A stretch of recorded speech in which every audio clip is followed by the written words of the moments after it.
The governor has said that you cannot travel in and out of Gallup because too many people have contracted the virus there. But again, what gives her the authority to decide whether you can or cannot enter a city or leave a city just because we're in a pandemic?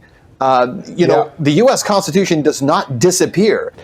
It just sounds so un-American and so bizarre. That we are not China, that we are not a communist country, that we are not locked down the same way. The governor of New Mexico has actually just issued an order that, when you look at all the different orders across the country, may be one of the most far-reaching in the country. She has actually locked down an entire city, telling people they are not allowed to travel on the roads, in or out. Does she have the right? I think you know the answer. This is Truth in Media.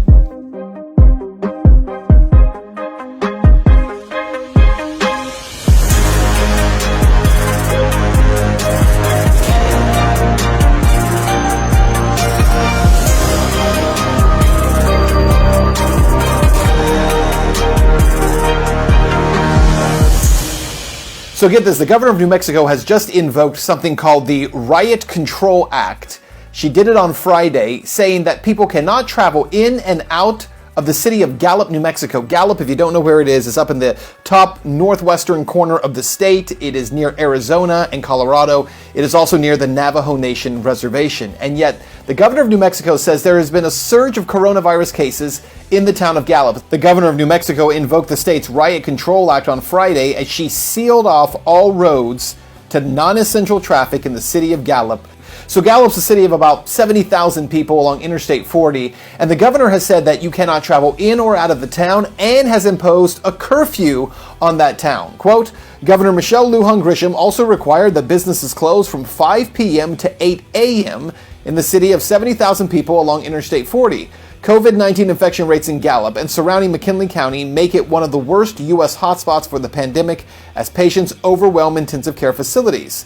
Lujan Grisham said the virus has run amok in McKinley County, and physical distancing is not being maintained among residents. Quote, a problem in one part of our state with a virus this contagious is a problem for our entire state, she said. State police will assist local law enforcement and the National Guard in a non-law enforcement capacity, the governor's office said.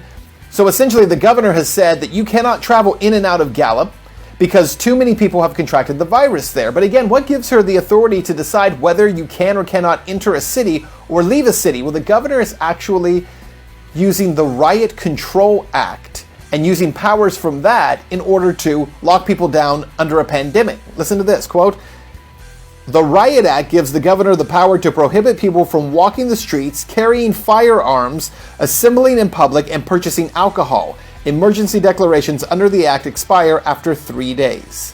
You know, as we have talked about this issue for so long, and there is so much more to talk about, one of the big questions that's going to come out of this, not just right now, but in the future, has to be, what kinds of powers does the U.S. Constitution actually provide to its citizens? Because remember, the Constitution was written not to provide government with power, but to restrain government from taking too much power. And what has been incredible to watch, whether it's in Washington or California, New York, Michigan, New Mexico, regardless of the state, what we are seeing are governors seizing power like we have never seen before in our lifetimes.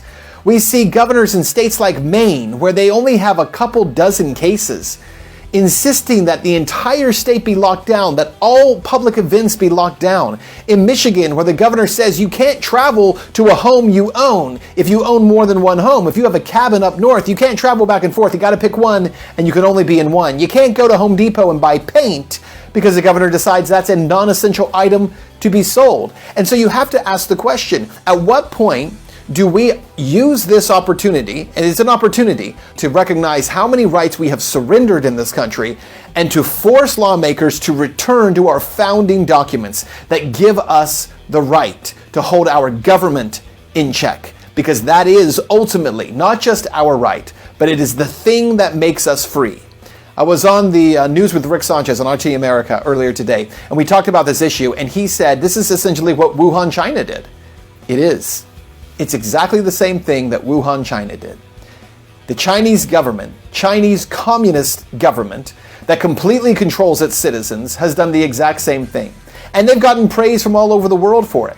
In the United States, we are literally trying to emulate the communist system in order to protect our citizens. I will tell you right now, this does not make us free, and this does not make us safer. Thanks for watching. Stay tuned. We'll have much more very soon. It's not just bizarre.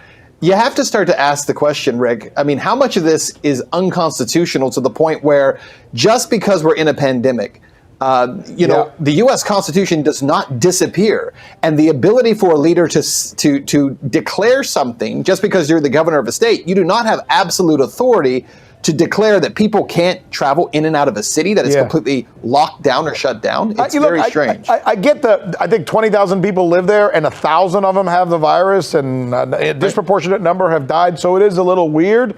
And the governor's using something, a law in the books that allows him to shut down a town if there's a riot. But this is not a riot. It's not a riot, absolutely not. And the other thing is, it calls into question a number of other issues as well. For instance, as you said, there's a large number of people who have contracted the virus there, but certainly not everyone in the town has the virus. Does this essentially mean you're locking people in to say you will not leave, and at some point you must now contract it? Where are the rights of those people? As well as healthcare workers who might want to come into the area. Now they're saying essential workers can travel, but again, even the term essential, I think one thing we're starting to see right now, because today, of course, being May Day, right, and we have protests going on all around, not only the country, but really around the world, there are questions about even who was determining what is essential and what is not essential at this point.